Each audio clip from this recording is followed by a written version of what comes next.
प्रिय मित्रों, आज इंजीनियर्स डे है। मोक्षगुंडा विश्वेश्वरैया जी का जन्म दिवस है। आइए जरा इसके विषय में कुछ बातें हम जानें। पहली बात, इंजीनियर कहते ही इंजन से कोई रिश्ता नहीं है। दरअसल इंजीनियर शब्द ये एक लैटिन शब्द से आया है, जिसके स्पेलिंग ये आपके सामने है, इंजीनियर। और इसके नीचे एक शब्द है इंजीनियम। इंजीनियम माने बुद्धि समझिए। तो इंजीनियर या इंजीनियम का कोई भी रिश्ता इंजीनियर से नहीं है। इंजीनियम से मतलब यह कि कोई भी डिवाइस बनाना, कोई बुद्धिमती का कार्य करना, ऐसी चीज को बनाना जिससे आपके काम में आसानी हो, इसका इंजन से कोई लेना देना नहीं है। सबसे पहली बात तो यह समझिए कि इंजीनियर का शब्द इसको मैं पाठ्यक्रम के रूप में नहीं कह रहा। हां ठीक है, जो बीएससी करता है, बीटेक करता है या बीई करता है, उसमें इंजीनियरिंग में मतलब कुछ पढ़ाया जाता है, वो अलग बात है। लेकिन असली शब्द इंजीनियर वहां से आया। यहां पर एक बात और समझने की बात है, कल ही हमने हिंदी दिवस मनाया। अगर आधे से अधिक लोग जो इंजीनियरिंग कर चुके हैं या जो आज इंजीनियर है मेरी बात सुन रहे हैं, यदि मैं उनसे पूछना भी चाहूं कि इंजीनियर शब्द का हिंदी में मतलब क्या है, तो शायद बहुत से लोग जो सरकारी किसी असिस्टेंट इंजीनियर या इंजीनियर के पास मिलने नहीं गए हैं, उनको नहीं पता होगा। तो मैं आपको बता देता हूं, इंजीनियर शब्द का हिंदी अनुवाद है अभियंता, और इंजीनियरिंग अभियांत्रिकी।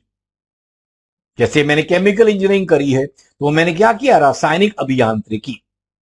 मैकेनिकल इंजीनियर यांत्रिकी अभियांत्रिकी। खैर ये तो बताया। ये जो मैंने आपको बताया सिर्फ इसके लिए बताया कि हिंदी वाकई बड़ी समृद्ध भाषा है। इंजीनियर शब्द को लेने के लिए अंग्रेजी वालों को इंजीनियर शब्द का जो असली था वो लैटिन से लेना पड़ा, क्योंकि इनके पास वो शब्द नहीं था। तो इसलिए पहली बात तो गर्व करें हिंदी भाषा पर, इस पे बड़ी समृद्ध भाषा है। अकेले हिंदी भाषा में 70,000 शब्द हैं, जबकि अंग्रेजी में 30 से 35,000 है, जबकि उसमें बहुत से शब्द फ्रेंच से, लैटिन से लिए गए हैं। खैर ये तो हिंदू दिवस के बात होगी, हिंदी दिवस पर करने वाली। अब जरा इसके आगे चलते हैं। हम विश्वेश्वरैया जी का जन्मदिन मनाते हैं 15 सितंबर को। अब जरा हम अपने आप को झांकें। पहली बात मैं आपको बताऊं कि विश्वेश्वरैया जो थे, उनका जन्म 1860 में हुआ। शॉर्ट में ये बता दूं, 21 वर्ष की आयु में इन्होंने बीए किया, और उसके बाद प्रतिभा इतनी अधिक थी, इनको अगले 23 वर्ष की आयु में इनको पूना में इंजीनियरिंग करने भिजवाया गया। अब पहला सवाल यहां देखिए, इन्होंने क्या किया, पहले आर्ट्स में पढ़ाई करी, कॉलेज पूरा किया आर्ट्स में, और उसी में टॉप किया, जिसकी वजह से इनको पूना भेजा गया। तो उसके बाद इन्होंने इंजीनियरिंग की। मतलब क्या हुआ कि इन्होंने आर्ट्स का अध्ययन भी किया और इंजीनियरिंग का अध्ययन भी किया। तो ये क्या हुआ, इससे क्या हुआ, देखिए मानसिक रूप से परिपक्व हो गए। हर सब्जेक्ट को थोड़ा थोड़ा पढ़ा इन्होंने, और उसके बाद इनको जब ये वहां से निकले, तो उसके बाद इनको बहुत अधिक योगदान इनका रहा। ये मैसूर में आए, इनको अंग्रेजी प्रशासन ने इनके कामों पर सम्मानित किया। इनको चीन भेजा, जापान भेजा। लगभग 1912 के आसपास से मैसूर रियासत के दीवान भी थे। तो जब ये मैसूर रियासत के दीवान थे, उस समय कुछ फ्लड गेट्स की प्रॉब्लम थी बांध के अंदर। तो उसके लिए इन्होंने एक डिवाइस करा, और उस डिवाइस को इन्होंने पेटेंट भी करवाया। पेटेंट से आप समझ सकते हैं कि वो विश्व में पहली बार हुआ। तो उन्होंने मैसूर में जो इस डैम पर काम किया वहां पर रखवाया, खड़गवासला पूना के पास जगह है वहां करवाया। उसके बाद इनका काम ग्वालियर में भी रहा, बिहार में भी इन्होंने कुछ काम किया। तो एक इन्होंने पेटेंट करवा लिया, और अंग्रेजों ने इनको उपाधि तो दी, अलग अलग प्रकार से सम्मानित भी किया, लेकिन इनकी सोशल रिकॉग्निशन हमारी निगाह में नहीं आई। मतलब ये एक फेमस पर्सनालिटी नहीं बन पाया उस समय, इतना कुछ करने के बाद। अब थोड़ा और आगे समझें। धीरे धीरे ये इन्होंने अपनी रिटायरमेंट ले ली, और इनके साथ एक बहुत बड़ी अच्छी बात थी कि रिटायरमेंट के उपरांत भी इन्होंने काम से रिटायरमेंट ली। सेवानिवृत्ति कहां से ली, काम से, लेकिन शिक्षा से नहीं ली। आगे और पढ़ते पढ़ते से मेरा मतलब कोई डिग्री उन्होंने उसके बाद नहीं ली, लेकिन ये अध्ययन करता थे, शोध करता थे, अलग अलग जगहों पे जाते रहते थे और सीखते रहते थे। चलिए, ये इनका जीवन था। पर अब आता है कि अंग्रेजों और भारतीय शासन में फर्क का जरा अंदाजा आप लगाइए। अंग्रेजों ने तो इनको रिकॉग्निशन देनी ही नहीं थी, क्योंकि वो देना ही नहीं चाहते कभी भारतीयों को रिकॉग्निशन। उन्होंने बहुत मुश्किल से रविंद्रनाथ टैगोर को नोबेल प्राइज दिया 1930 में आके, लेकिन इनका काम उससे बहुत पहले हो चुका था। 1912 में 13 में के आसपास इन्होंने बांध के लिए, फ्लड गेट के लिए जो डिजाइन बनवाया उसको पेटेंट किया, मैंने विश्व में पहली बार किया, लेकिन फिर भी इनको रिकॉग्निशन नहीं मिली। फिर भारत आजाद हुआ। चलिए, आजादी के बाद 1954 में आप समझिए 1860 का जिसका जन्म है, 1954 में उसकी उम्र कितनी होगी? 94 वर्ष। चलिए, 94 वर्ष की आयु में इनको भारत का सर्वोच्च नागरिक पुरस्कार दिया गया, भारत रत्न का। उन्होंने, भारत ने कुछ रिकॉग्नाइज किया।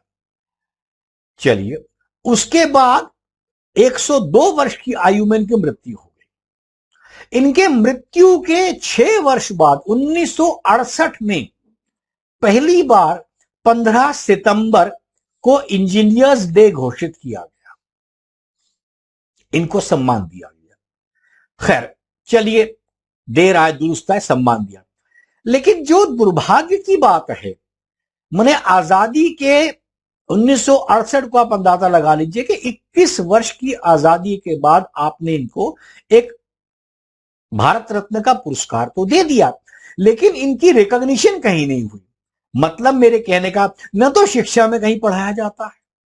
ये तो जो इंजीनियर बन गए हैं ना, वो आज आप सबको इंजीनियर्स डे की बधाई देते मिलेंगे, तू भी इंजीनियर, मैं भी इंजीनियर, बधाई तेरे को, बधाई मेरे को।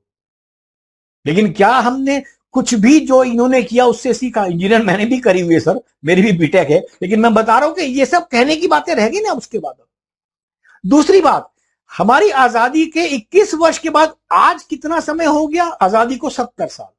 आज भी किसी पाठ्यक्रम में इनके विषय में नहीं पढ़ाया जाता। तो इंजीनियर्स डे हम इंजीनियर मना तो लेते हैं, लेकिन इंजीनियर्स को मालूम नहीं ये किया क्या था। तीसरी बात, आज की तारीख में भी सिविल इंजीनियरिंग के अंदर जो पाठ्यक्रम है, कम से कम मैं जब पढ़ा था, मैं तब की बात तो कर सकता हूं, तब मेरे मित्र थे, कि तब तक के पाठ्यक्रम में सिविल इंजीनियरिंग जो इन्होंने करी और जिसके नाम पर इन्होंने पेटेंट लिया, उसके इनके विषय में, इनके डिजाइन के बारे में या इनको रिकॉग्निशन देने के लिए सिविल इंजीनियरिंग के 4 से 5 वर्ष के अध्ययन काल में इनके ऊपर कुछ अधिक नहीं था। अब आप बताइए, हम रिकॉग्निशन क्या कर रहे हैं? शिक्षा बच्चों को हम क्या देने वाले हैं? आने वाले समय में हमारे विद्यार्थी पूछेंगे तो हम क्या कर पाएंगे?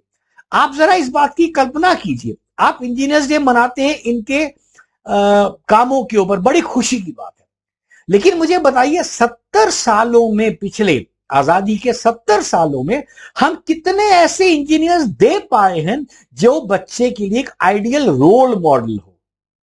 नहीं दे पाए, क्योंकि हमारी इंजीनियरिंग की पढ़ाई भी क्या बन गई?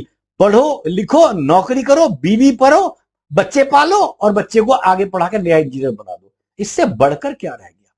क्या शिक्षा सिर्फ इसीलिए है?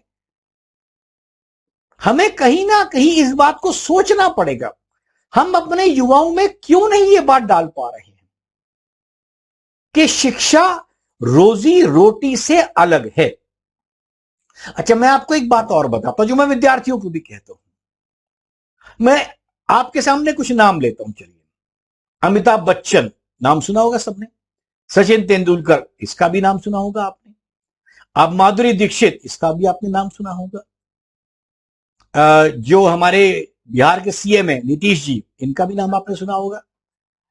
आपने शंकर एहसान लॉय, ये म्यूजिक डायरेक्टर रहे हैं, इनका भी आपने नाम सुना होगा। सोनू निगम का आपने नाम सुना होगा। जवागल श्रीनाथ का आपने नाम सुना होगा। अनिल कुंबले का आपने नाम सुना होगा। ये जो मैंने आपके सामने जितने नाम बताए हैं, इन सभी ने जिस क्षेत्र में, ऐसे बहुत से लोग हैं, मैं तो आपको बता, अशोक चौहान जो हमारे महाराष्ट्र के पिछले चीफ मिनिस्टर रह चुके हैं, ये सब लोगों ने अपनी शिक्षा जिस क्षेत्र में करी, अपना नाम उस क्षेत्र में नहीं कमाया। जवाहरलाल श्रीनाथ इंजीनियर थे, कुंबले इंजीनियर था, सोनू सूद इंजीनियर हैं,